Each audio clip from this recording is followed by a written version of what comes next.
Hi, everyone. Steve here. I'm in the old city still, in Yerushalayim.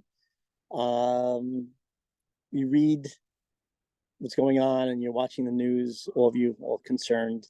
We're in a bit of a holding pattern mode. Our forces are in the south and the north. We've begun to go into Gaza and around the peripheral areas, softening things up. North, things are heating up a bit. You don't need me to tell you what's going on. In terms of activities, things are winding down for many of us. At this point, the Army has much of what it needs. Now, the big concern is hundreds of thousands of people who've been displaced. They had to leave their homes in the north and the south. And that's a big humanitarian concern, feeding them, taking care of them, and schooling. And that's a big concern. Yeshuvim, their security, that's a concern. But for now, many supplies have come into the land of Israel. Things are still needed, but they don't need shampoo and they don't need toothbrushes and all that stuff. I think they're pretty well set. Now the soldiers need chizik. We discussed this last week. Writing them letters, writing your congressmen, senators, government officials. That's very important. And of course, davening. Okay, so we're gonna have a little class today, and it's one of my favorite classes that I give. Many of you have heard it in New York and Miami. I think I've given it probably in 10, 12 countries, certainly my birthright trip, my post-birthright trips. It's called Going for the Gold, Goldstein and Silverstein and Bronstein. So my years on Wall Street, very often colleagues, people I work with, not only colleagues, but everywhere, people say, Steve, I'm not religious, I'm not observant, but for me, being a good person is the most important thing. And I always found it very strange, as though someone who does keep Torah is not trying to be a good person. But I never really understood it. Maybe they are good people. Maybe they are. All right, I don't know. But if someone would ask me, Steve, are you a good person? My response would be, I'm working on it. I'm trying, but I don't really think that a person could really be objective or then call themselves a good person, right? I don't know how people can say that. But guess what? And I heard this from Rebbetzin Weinberg, Rav Noach Weinberg's wife from Eshet Torah. She said the goal of a Jew, the goal of a human being, is not to be a good person, but to be a great person. Whoa, right? I call that WBBF, worth being born for. Yeah, the goal of a Jew, human being, is not to be good, but to be great. And I know that we, the Jewish people, have excelled in greatness for the last couple thousand years, being persecuted, being subjugated, being murdered, being exiled. And I believe that no people have contributed more to the world civilization than the Jewish people in every field of endeavor. And being persecuted, we've made such a big difference. I want to be very clear, because this video is going to go viral. I don't know who's going to watch it. I'm not advocating, I'm not saying that we are smarter than non-Jews. I'm not saying they were better than non-Jews, but I am saying we are better off because we had a Torah that gave us tremendous wisdom in the ancient world, okay, values that changed the world. 3,000 years ago, our Torah taught us we have to respect animal life, that an animal couldn't suffer. That came from us. Thousands of years ago in the ancient world, that we had value of an animal suffering. 3,000 years ago, women had rights, conjugal rights, ketubah. 3,000 years ago, children had rights. 3,000 years ago, the earth had rights, not destroying the environment. Bal tashchit, 3,000 years ago. And the Torah is very clear. The way you're going to transmit these values is not by murdering, and not by killing, and not by converting. You just spray out these ideas. Slavery, we couldn't hurt a slave. You have one steak, you had to give the slave the steak. If you had one pillow, you had to give the slave. The Romans and the Greeks and all the ancient cultures, when they saw these values, taking care of the poor, taking care of the elderly, they said these ideas are crazy. And if these ideas get out to the rest of the world, Torah says, you just spray out these ideas and the rest of the world's going to buy into it. Last week's Parsha, Torah tells us Avram, Hashem says to Avram, you are going to be the father of many nations. It happened. Half of the world, billions of people, their value system, much of their value system comes from us, from Avraham Avinu. right? Christianity and Islam, those values came from the Abrahamic family. So the goal of a Jew is to be great. If we have money to invest, no one wants to go to a good hedge fund guy. You want to go to a great hedge fund guy. Nobody wants to be a good mother. You want to be a great mother. No one wants to be a good father. You want to be a great father. If someone's sick, you don't want to go to a good cardiologist. You want to go to a great cardiologist, right? People who like sports. You don't want to be a good ball player, a good tennis player, but you're a great tennis player. A businessman doesn't want to be a good businessman. They want to make a lot of money. So why, when it comes to a human being, it's enough to say I'm a good person. I believe that we have 3,600-year empirical proof that and that's why the mission of the Jewish people is so important. The state of Israel is so important because we are really the uranium that has driven civilization, core values, etc., etc. Now, many people will say to me, Steve, before I read you the list, they'll say, Steve, the people you're mentioning, they weren't religious, and their parents might not be, but their great-grandparents and great-great-grandparents for thousands of years drank the milk of the Torah.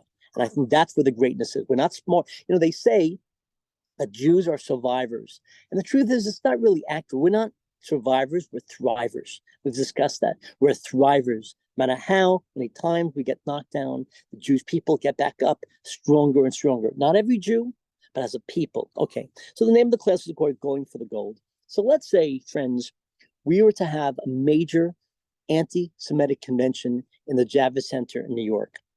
I don't think it'd be very hard to have that. And let's say this anti-Semitic convention wanted a delegate from every nation representing the anti-Semites of their countries. I'm not saying all non-Jews, God forbid, are anti-Semites. God forbid. We see throughout the world, we have many, many friends, and we have many, many haters. But do you think we'll be able to get a delegate representing the anti-Semites of Morocco? I think so. Algeria, Tunisia, Egypt, Morocco, Spain, Italy, Canada, Germany, United States, Canada, Mexico, Brazil. I think we could probably fill that room with one delegate from all those countries. And now they have this huge convention, and they commenced the convention, and they said, asking, okay, everyone, get your little computers out, and start texting us what we hate about the Jews. What would they say about us?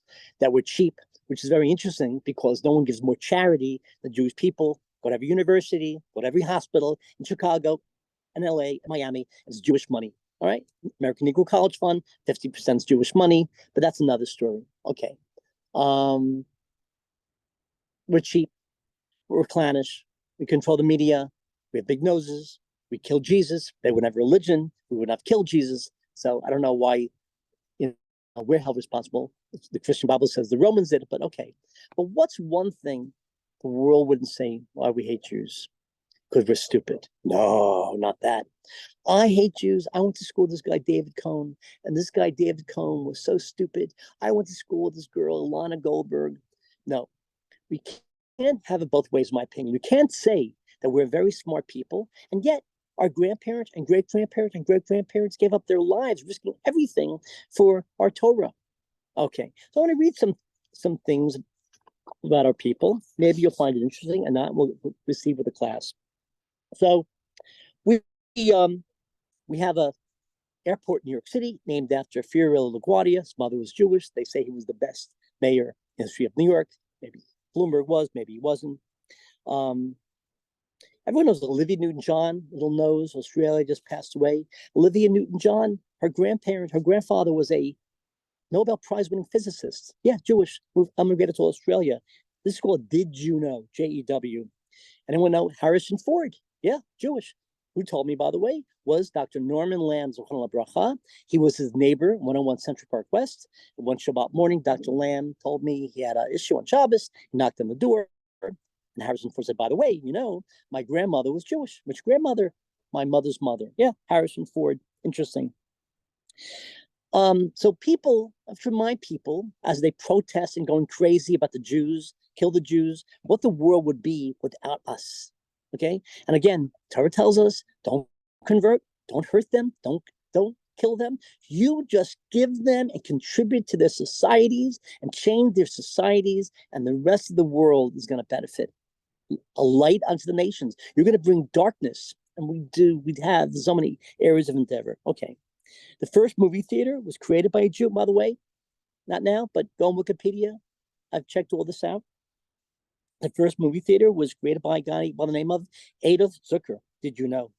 The first full-length sound picture, The Jazz Singer, was produced by a Jew. Okay, name was Samuel Goldwyn, Louis B. Mayer, MGM.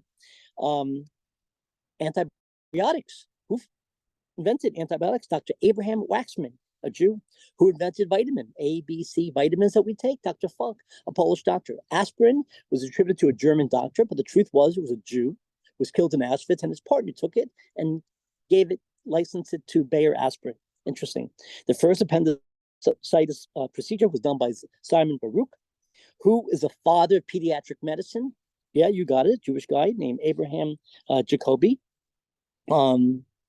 Many of you wearing jeans. Who invented jeans? Mr. Levi and Mr. Strauss. Yeah, two Jewish guys went to San Francisco. In 1909, there was an organization called the NAACP that helped our African American brothers and sisters. There were 10 founders, 4 were white, 4 were Jews. By the way, read Dr. Martin Luther King's book, MLK. Read what he wrote in the book. Who marched with him? The 3 boys died in Mississippi, right? 2 of them were Jews. Dr. King, the Jews were very, very involved with him. Not other ethnicities, but read his book if you don't believe me. Those of you who are involved in politics, the DNC, whatever we believe politically, the Democratic National Committee, 60%, maybe more, maybe less, is Jewish money. Very interesting. We had the first African-American president, Obama, and it was a Jewish family, the Pritzkers in Chicago, that got him elected, whatever we believe about that. The feminist movement, 3 Jewish women, Bella Abzug, Gloria Steinem, Betty Friedan, started the feminist movement. Father of magic and illusion, okay? Harry Houdini. I thought that was a Jewish boy from Hungary, Budapest. I thought that was an urban Jewish legend. And I went to a funeral of a friend of mine's father, and there was Matseva, Harry Houdini. Yeah, a Jewish guy. Interesting. 3 of the most prolific composers of the 20th century was George and Ira Gershwin and Irving Berlin. By the way, every Christmas song that we sing kind of quietly, almost every single one of them were written by Jews. There wouldn't be Christmas if it wasn't for a Jewish boy. We're not going to even go there. Christmas lights was invented by Edison, but Mr. Prop, family on the Upper East Side, I believe, he figured out a way of wrapping around the Christmas tree. Interesting. Dr. Ehrlich created the cure for syphilis. Ouch, but yes. Who financed Christopher Columbus to come to the New World was the Sentinel family. There's a bank today, Jewish family. Christopher Columbus most likely was Jewish, according to Schlesinger, historian. That's another conversation, all right? It's very controversial today, but interesting. Let's go, okay? I know it's a little long-winded, but I think it's so important for us to know. Almost every single supermarket chain in America was started by Jews. Giant G, Pathmark's not out of business, ShopRite,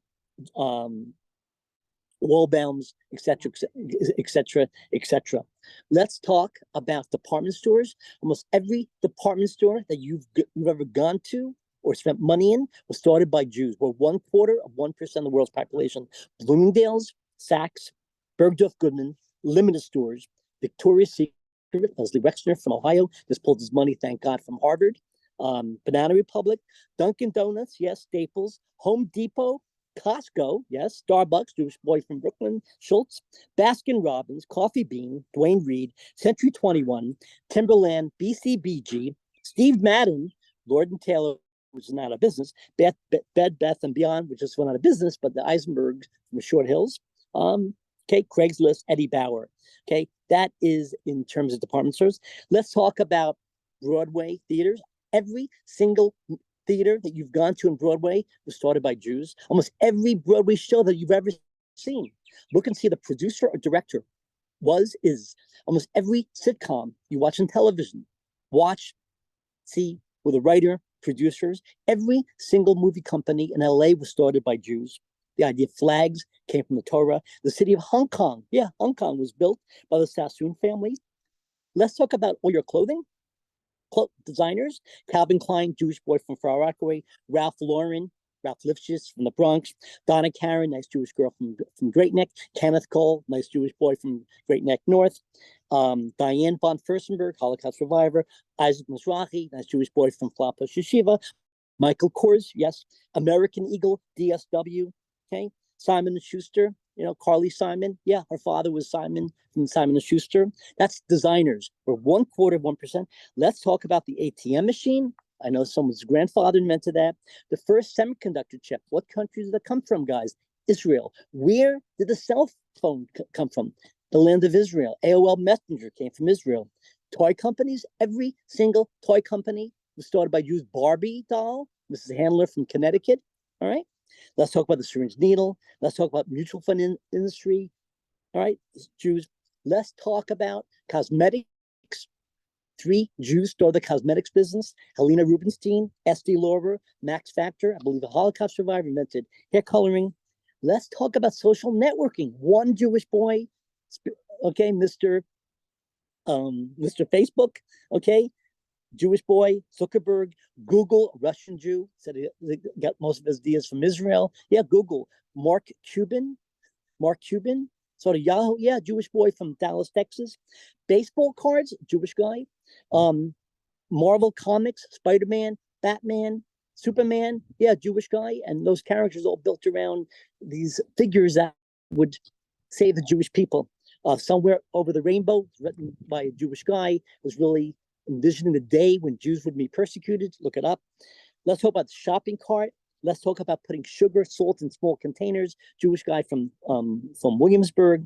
Haagen-Dazs, very big supporters of Rebbe Sinestro Young Rice. Yeah, Jewish. Ben and Jerry, whatever we think about them, but 2 Jewish boys. Celestial Seasonings, yeah, Jewish guy. The idea of putting tea in tea bags was, I believe, the Rosowski family, Rosowski from Israel.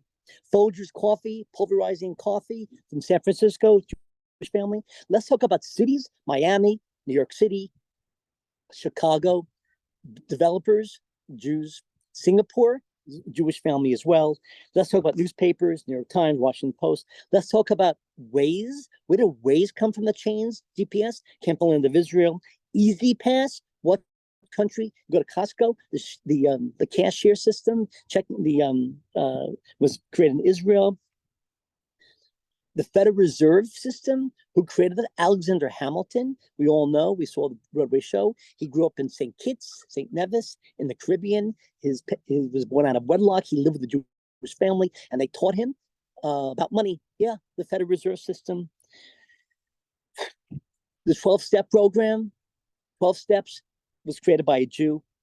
Guys, I could go on and on and on and on. We're 1/4% of the world's population. How do you attribute this? And by the way, those of you in high tech, nothing in the world moves today in high tech that doesn't start in the land of Israel.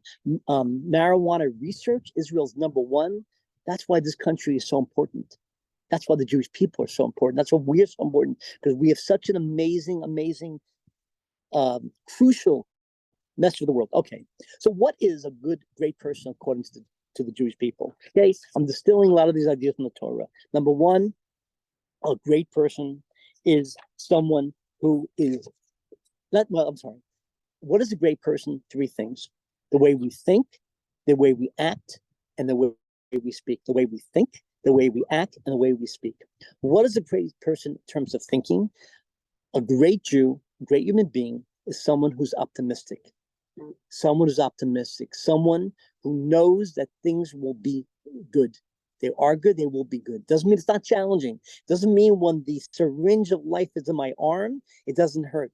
But we know there's a Hashem in the world, and that goodness always prevails great darkness. And again, if you would have asked a Jew in Buchenwald in Auschwitz in 1942, 1943, do you believe that we're going to have a country of our own with a navy and an army? Who would have believed such a thing? My mentor, Rebbe Sinestro Youngas, would always say, I didn't know if we were going to survive, but I knew the Jewish people were going to survive. And all this going on, we know there's going to be tremendous light. At what cost? This is what causes us tremendous pain. But we know after this, we're going to have tremendous light. After World War II, we had tremendous light. We had the establishment of the State of Israel and the beginning of the ingathering of the exiles at a tremendous cost. That's a theodicy. We're not going to get into that. But a great Jew is someone who's optimistic, So one of my mentors, many of one of yours, is Reb Shlomo Carlebach. And he would say that a Jew is allowed to be depressed for 1 hour a day, right? 1 hour, 11 to 12, don't bother me now because I want to contemplate how bad my life is. Why? Because if you're depressed, and we all have days and we have hours, but our homepage has to be optimistic because if we believe in Hashem, we know that Hashem only wants our good. It doesn't mean that it's easy, but a Jew is eternally optimistic, right? What's the joke? If anyone here is listening has ever been a waiter, a waitress in a kosher restaurant or in a catering hall, you walk over the table, is anything okay? Chuckle, all right? That we are very, very hard to please, but we are the most optimistic people in the world. A great person, someone's optimistic, believing it's going to be good. Next, someone who judges someone favorably. If someone doesn't call you back, doesn't say hello to you the right way, is you don't know what's going on in someone's life. And you've heard me say this many times. Many of you know, I know many, many people. And you see people and they have the Prada and Schmada and dressed to the nines. You don't know what people are going through, who is having financial difficulties, who have children who are not where they want them to be, marital issues, who buried a son, whose wife is sick, whose mother's, you have no idea. And the way that we judge another Jew is the way the Almighty judges me. You can't let something go for this one and that one. And you keep it going. As Hashem says, really? You come to me, I have stuff on you. Mida keneged mida. Judging people favorably, that's a great person. And by the way, I know many, many people who are very magnanimous and they're very good at judging people favorably, but they're horrific when it comes to themselves. We are human beings. We don't believe in halos. We are imperfect people. We're imperfect. The most holiest, amazing rabbi in the world goes to Shul Yom Kippur because we make mistakes. Give yourself a break. We do the best we can. 1 step backwards, 2 steps forward. So a great Jew is someone who's optimistic, someone who judges people favorably. What is a great person in terms of action? A great Jew is someone who makes a difference in someone else's life. And again, people do more for society. In the 1960s, John F. Kennedy started the Peace Corps. 50% of the volunteers were Jewish. Doctors Without Borders was started by a Jew from Los Angeles. Okay? Very often people make fun. I say Jewish liberalism. But the fact is, it comes from a deep place. The Torah tells us over and over and over again, be kind to the stranger. Don't do to them what they did to us. And unfortunately, in other societies, the minute they have money, they forget about their own people. To be a Jew means to be concerned. Non-Jew is my best friend. Jews are mishpacha. A great Jew is someone who makes a difference in someone else's life. And we've discussed this last week. A smile, a shidduch, trying to set them up, get them a job. When you meet someone, your homepage should be, what can I do to change the life of another person? That's a great person. Now, we all go through times in our lives. The last couple weeks, a little better today, but we're walking around in Israel like we come from Shiva, God forbid. Lori Palatnik, the great Lori Palatnik from Momentum, and her husband were here for Shabbat, the Claimants. She said, the whole country's walking around Shiva, but it's really not right. Because we know we have a mission to do. We have to make a difference with the army. We have to make a difference in society, making a difference in someone else's life. Now, we all have days and we have hours we're shut down. But our home pages, you meet someone's in my life, what can I do to make this person's life better? And again, neither can the measure for measure. The way that we treat another Jew, another human being, is the way the Almighty treats us. That's a great person. Someone says, Steve, I don't hurt anyone. That's very good, but that's not great. If you don't hurt anyone, that's like saying, I don't owe any money on my credit cards. But you don't have any money in the bank, of course, right? No, that's neutral. I don't hurt anyone. No, it's not enough not to hurt anyone. You have to make a difference in someone else's life. Again, we have times in our lives we can't do that. Now, I'll share a story with you. So I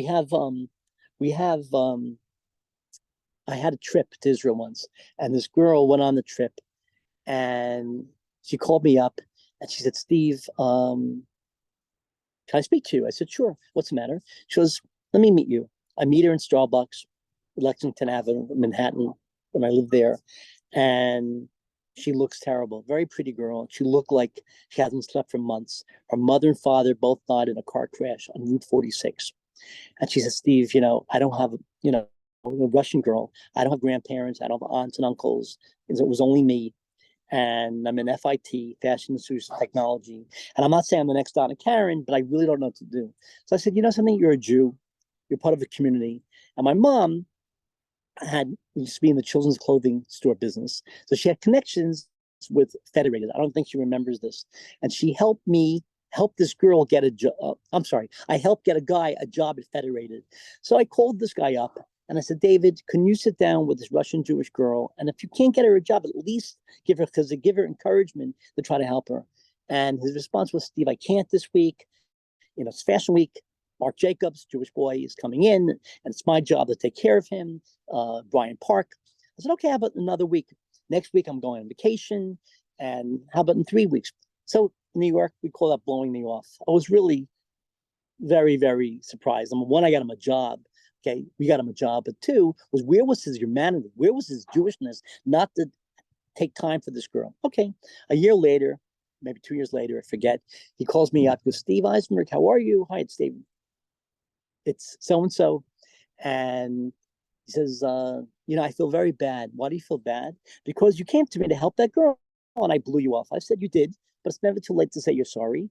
And the other thing is, I was wondering if you could help me. I'm out of a job. I got married to a Jewish girl. Can you get me a job? The truth is my mother subsequently had retired, didn't have connection.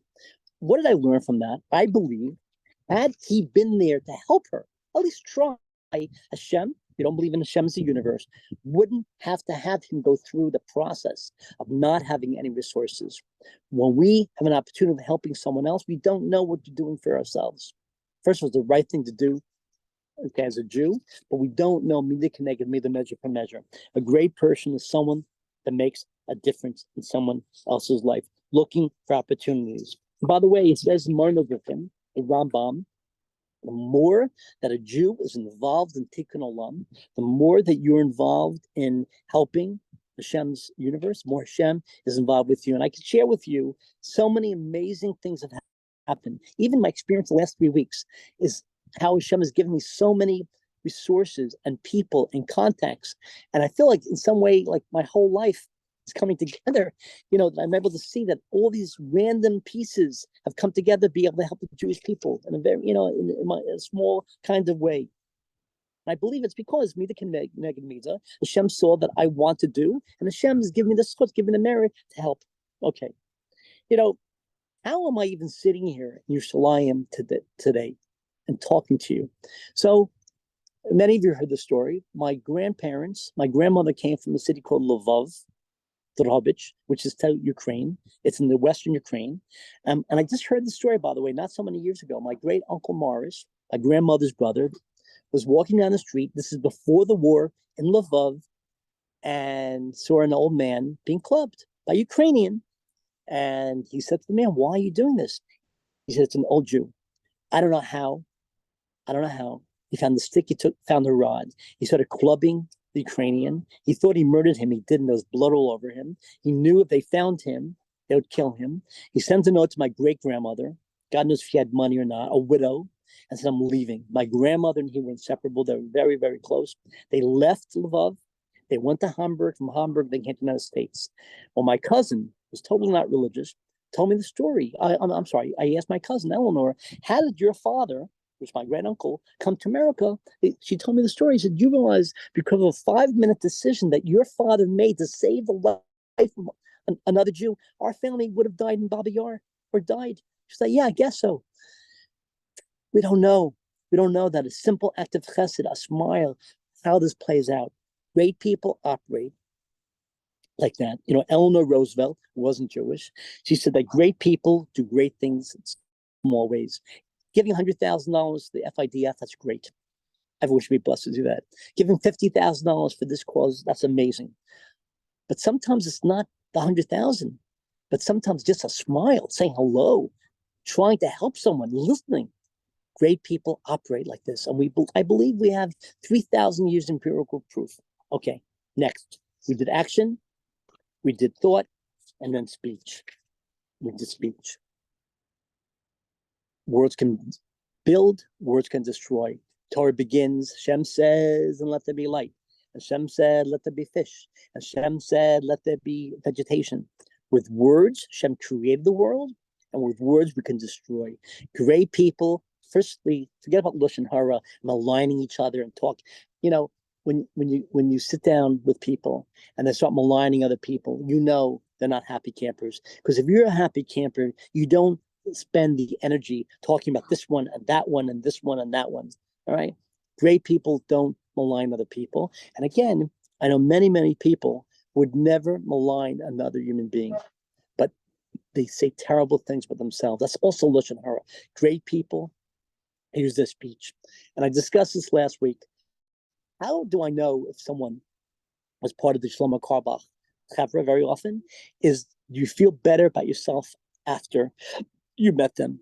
Be a person who always build people up and don't tear people down with negativity and stuffs and negativity. You know, negativity. Be someone who builds people up. Build people up.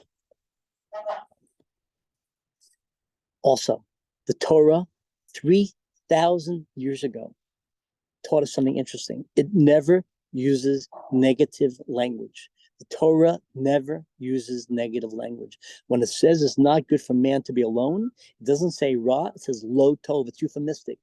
A blind person, it's called sagenar, someone who's full of light, might not be able to see, but his other senses are very acute, is watch your words. How was your day? And you've heard this one of my classes. How was your day? Horrible, terrible, sucks.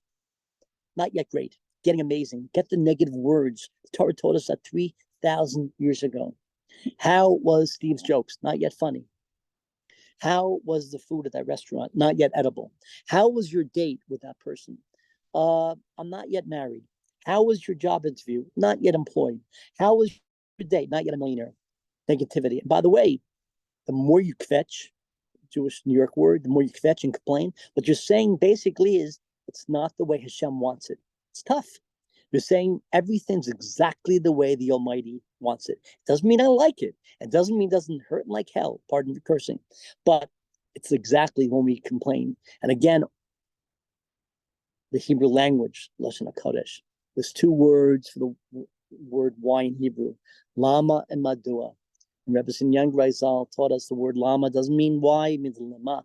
To what purpose? What did I learn from that chavaya? What did I learn from that situation? Madua, madea, mada. What is the knowledge? A great person, instead of saying why, what would I do differently? What would I do as a result of that situation? This is all the wisdom of the Jewish people 3,000 years ago. We're wise people. Lama, madua. Don't say what happened to me, as Gabaya Fencer taught, heard. Don't say what happened to me. Say what happened for me, because everything happened for a reason. It doesn't mean I like it. Okay, speech. And then finishing up, what is a great person? Being a L'chaim Jew. You know, in South America, Miami, before you have a shot of tequila, we say salud. They say salud. In South Africa and England, they don't say salud. They say cheers.